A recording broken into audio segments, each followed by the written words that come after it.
the sporting activities in the last 24 hours and bring them to up to speed, as well as forthcoming events. Take for example, tonight we shall take a look at the UEFA Champions League game, and our focus will be on the game between Borussia Dortmund and Newcastle. A lot is at stake on this one. Of course, we'll take a clear perspective as to where we're headed to, as as concerns this particular one precisely. Not forgetting that there are other games to also look at for. We shall also look at Chelsea's game yesterday between them and Tottenham Hotspur, where Chelsea dented Tottenham Hotspur's unbeaten record this season. Does it imply that they are back to winning ways? All these and many more here will form the bulk of our conversation here in the next 55 minutes. Don't go anywhere. This is Sports Extraordinary. We'll be back in the jiffy.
Champions League games this evening. Of course, a lot of games are to be expected, and it's another mad day in the UEFA Champions League. And if you take a look at what's played out so far, after the previous matches we've seen in the UEFA Champions League, this is match day 4 of the 6 games that will be played in the league. And I asked myself, Barca will be on against Shakhtar Donetsk in the next couple of minutes now. We're also going to see Lazio versus Feyenoord. Porto will play Antwerp. Manchester City versus Young Boys. Milan will host PSG. More like what looks like a reverse fixture. And so the last time it was PSG who smiled last, and so a lot is at stake. Match day 4. What do you make of the previous games that we have seen in this season's UEFA Champions League?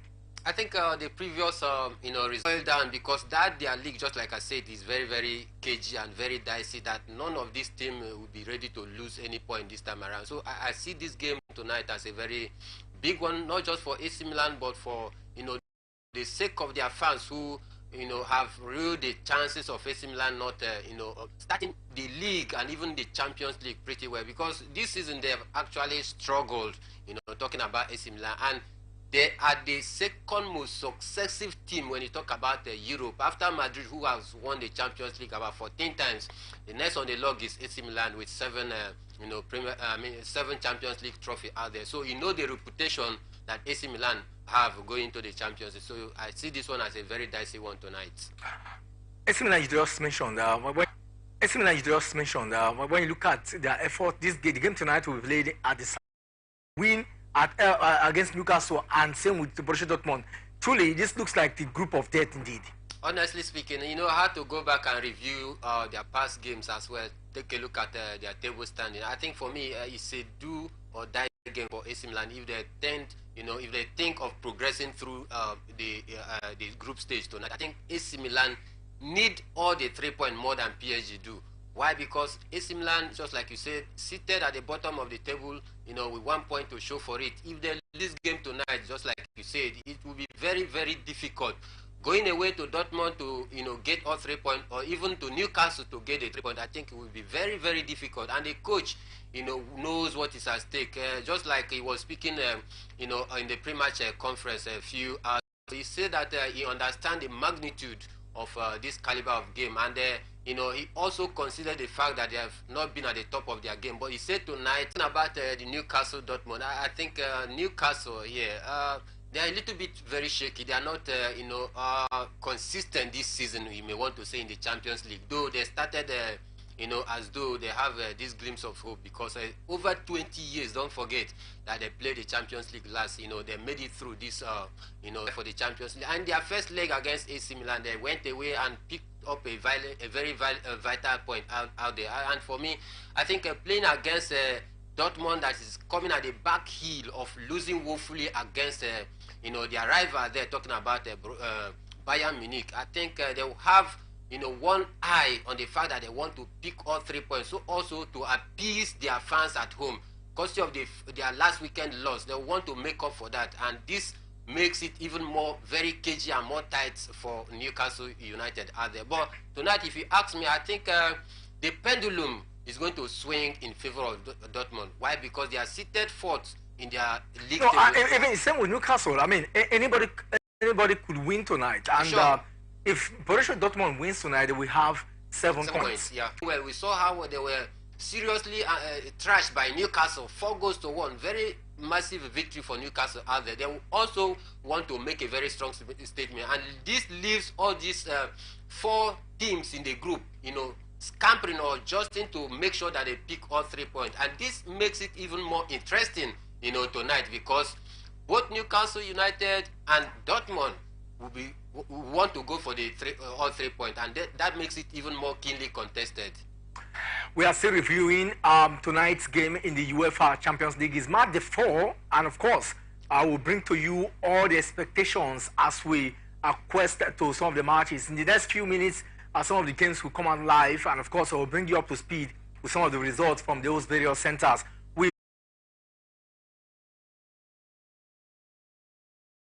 The game we're going to see is between the team Red Star Belgrade and RB Leipzig. That will be played at the Red Star Stadium, and of course I'll keep an eye on some of this encounter and bring you up to speed. But let's leave the UEFA Champions League for now. We'll come back to it to preview more of the games to be expected tonight. It is that goose pimple, that excitement comes whenever it is.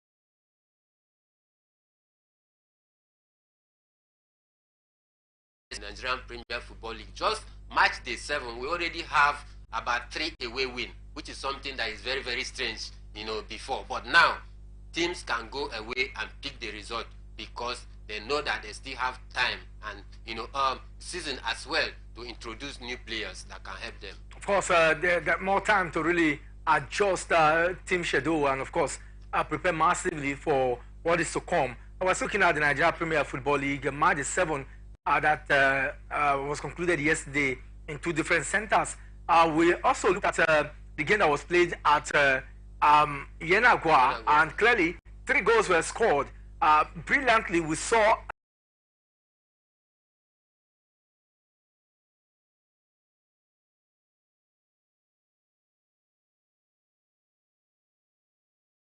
individual football, then it destroyed the plans and the tactics of the coach, and that is why the coach was very much angry. But then again, you can't take anything away from the display of Lobby Star getting all 3 points, winning them convincingly. I think they have not been very convincing this time around. That is just the truth, because don't forget that after match 7, we have table toppers Enugu Rangers, Lobby Stars, courtesy of the win yesterday to Bayelsa United. Yeah. They're back at the top, so it's just a just 24-hour difference, and they are back on top of the Nigeria Premier Football League. So Enugu Rangers held brief, enjoyed the leverage of topping the league for 24 hours, and they had to give back the mantle or the leadership position to Lobby Stars. Lobby Stars, they have played 7 games, won 4 of those games, and those who understand the workings of the Nigeria Premier Football League will continue to say, if you want to win at home, if you want to win the Nigeria Premier Football League, master pattern or tinker how to win away games. Definitely, you make your home a fortress, go away from home and win. And it looks like Global Stars, you know, what they did in 2016, was it 2016, when the league came to a shot and they won. Yeah. It looks like they're still going, that is what they want to do. And they have 14 points now. And every point, like you said earlier, matters so much in the Nigeria Premier Football League. Look at the league, Lobby Stars, Enugu Rangers, Shooting Stars, Remo Stars. Do you think that in March 37-38, you still see this lineup here at the top? No. I think it would be an early call to make right now, because we just have played just 7 league games. You know, so for me, I think it will be very early to make this call. Don't forget, some other teams who got 1 or 2 players. Some of those players have not been able to gel.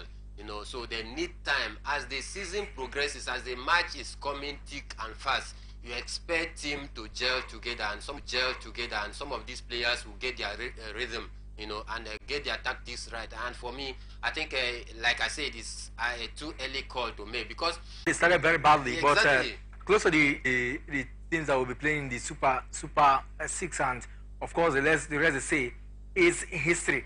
But like as stands now, the teams battling relegation, we have Heartland Football Club, who are swimming already in the waters of relegation. They are yet to win any game this season. That's surprising for me. All the teams have won. Yeah. At least Aqua United have won 1 game. 1 game. But Heartland Football Club, they are yet to win a game. They have lost 4 and drawn 3 games this season.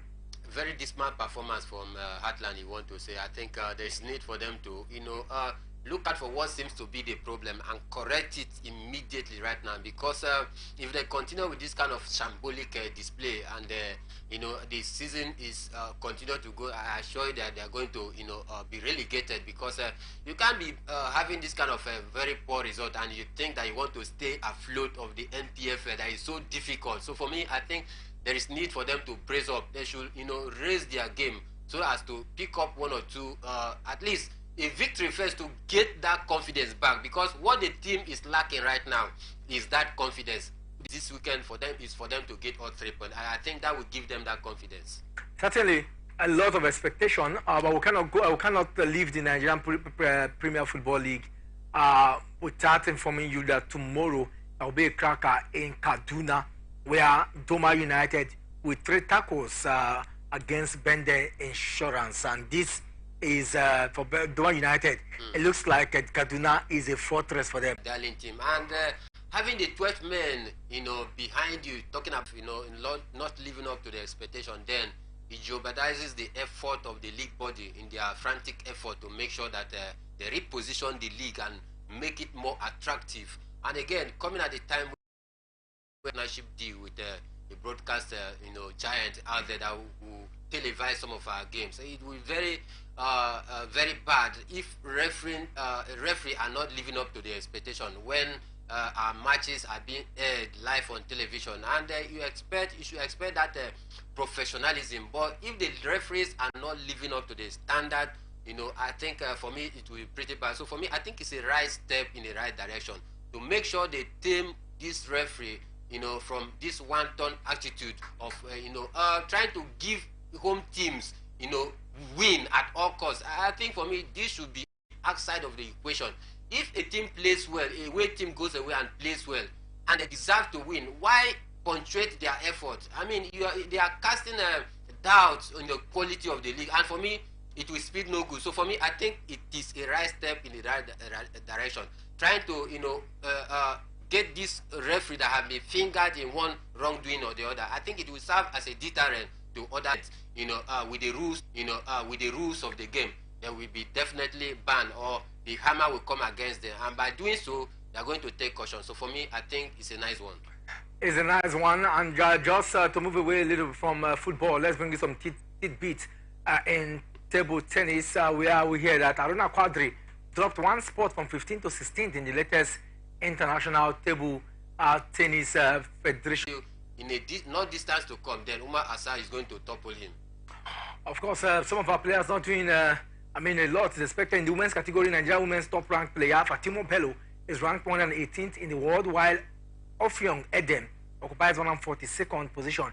Esther Oriba Mise is ranked 151st with Ajoke Ojumo also dropped his spot to 194. Seven-time Olympian Funke Oshonaike also slumped in the ranking to place 210th, and our ladies are nowhere close in the rankings. I mean, no one is even above 100 or maybe 100. No one is above 100. I think the latest ranking or the highest ranking Nigerian female player, they sit at world 118.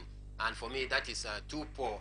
Talking about Funke Oshonaike, one who we thought that is going to at least brace up to the occasion and live up to the standard or the billing, sitting at world number 210. It tells you how bad it is for the female tennis player for Nigerians out there. And for me, I think it's a disappointing one, to say the least. Well, while we talk about what is happening in the African scene when it comes to table tennis in the world, the rankings are out, and looks like this will be the last rankings before the year end. We all knew that if he gets to win that one, he will get back his world number one. Certainly, no doubt. When the rankings came out yesterday, clearly he is now world number one. He has taken over from Arina Sabalenka. A lot of people always doubt the personality of Arina Sabalenka to maintain that world number one rankings, and even if it's just a slight point, but she is back to end the year. She started the year, lost it in the middle, and now she has replaced it to end the year. I mean, so that's more like saying the end part of a story always makes sense. Exactly, definitely for me. I think her hard work and her effort has actually paid off. And heading into that one, there are so many things on her mind. First, that she wants to dethrone the world number one. Second was that this is her first time of winning WTA end of season final. One of the youngest player to have ever won that title. I think last time when we have the youngest player to win that title was in 2011. So this time around, she has also break that record, breaking the chain. So I think these three factors actually helped her to up her game to make sure she get to the number one spot, and also to win a major trophy that she has not won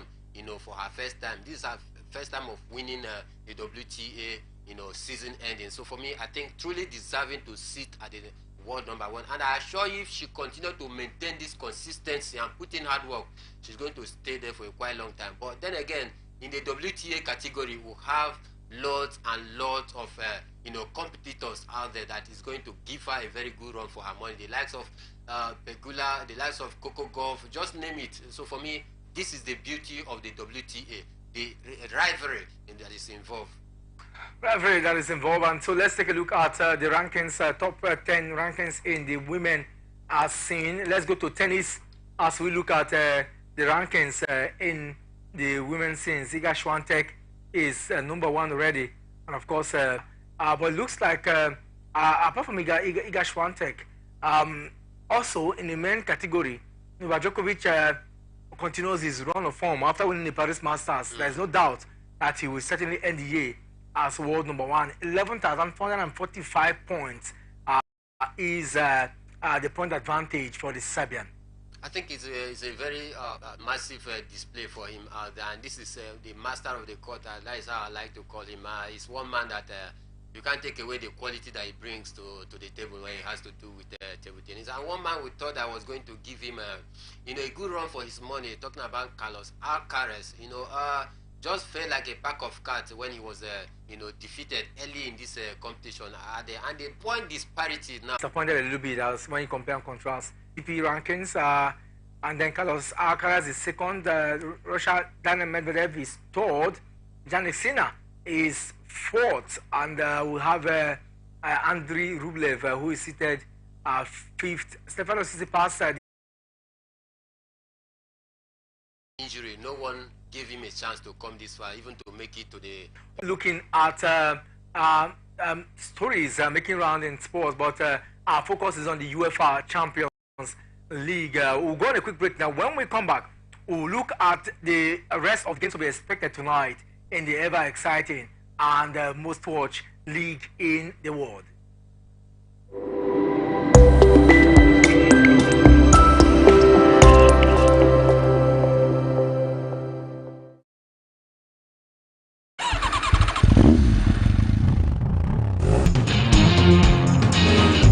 Greenwoods with the goal.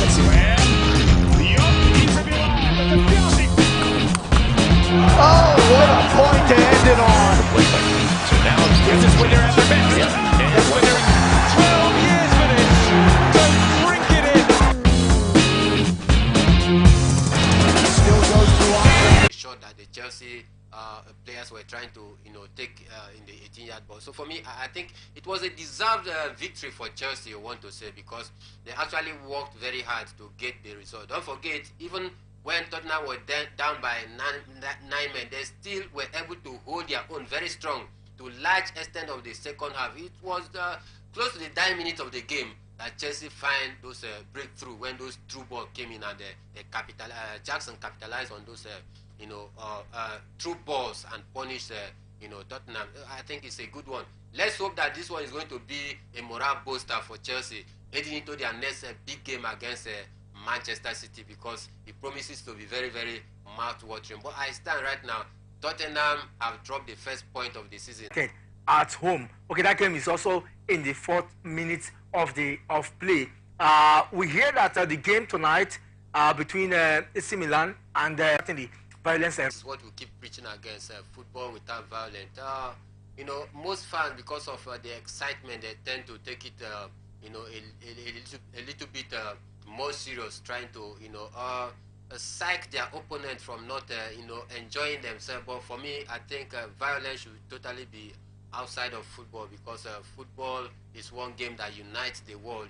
And for me, I think whenever football is being played, unity should be there, and not about football hooliganism. I totally condemn that. Let's hope that UEFA is going to also set up a committee to look into this very one, and possibly met out the appropriate disciplinary measure to some of those fans, because for me, I think this is not what football is all about. Violence is totally outside of football. Other games to be expected tonight will be Lazio versus Feyenoord in Group E. That encounter will come later by 8:45, hopefully, or 9 p.m. Or that game should come by 8 p.m. tonight. Yes, certainly. So we'll get to keep an eye on that particular one. And then Atletico Madrid will host Celtic in another KG encounter.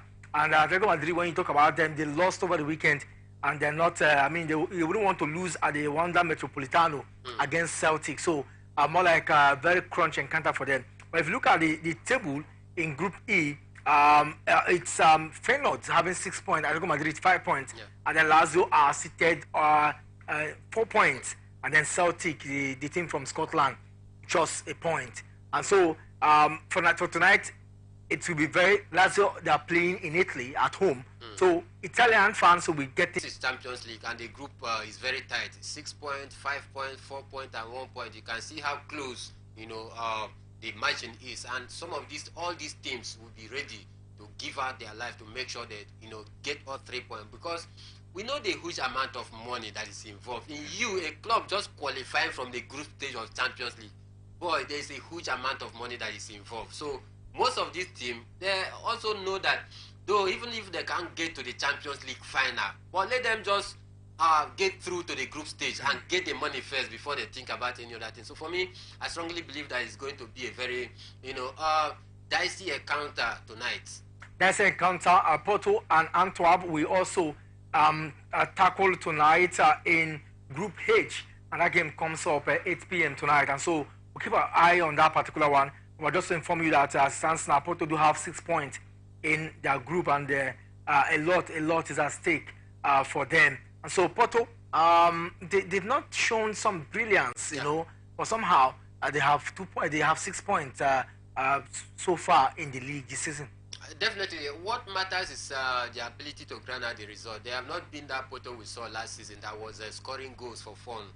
They are just like the Bayern Leverkusen of this season at Germany. They were scoring goals for fun last season, but this season they find it a little bit difficult to put the